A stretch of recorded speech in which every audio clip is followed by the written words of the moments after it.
Hello kids, this is Coach Billy. I want you. Sa mga nagdaang taon, napansin ng maraming fans ang pagpayat ni Billy. Billy, you are in your slimmest era. What is the secret? The slimmest or the sickness era? Everyone keeps on, it's a loop. It's like a circle sa buhay ko. It's a non-stop conversation is my nutrition or my diet. I'm not on a diet. Pero, of course, there will be other people who would say otherwise. You know what's being circulated online, right? Oh yeah. How do you feel about that? It used to faze me. It used to get me. It used to may kurot ng konti.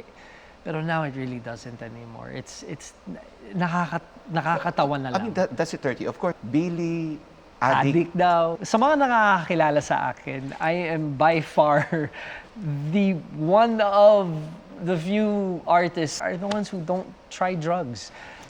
We can all take a strand of our hair and do tests. Ngayon din, pwede kong hamunin lahat ng tao dito ngayon. No problem. I have nothing to hide. So, hindi po ako addict. Addict ako sa pamilya ko. Addict ako sa trabaho ko. And that's it. I'm living, I think, my life to the fullest right now. Binalikan din ni Billy ang nakaraan niya with alcoholism. Napagtagumpayan daw niya ang parte na ito ng kanyang buhay. It's been over 5 years I've been sober. I have not touched a lick of alcohol. I have not touched cigarettes.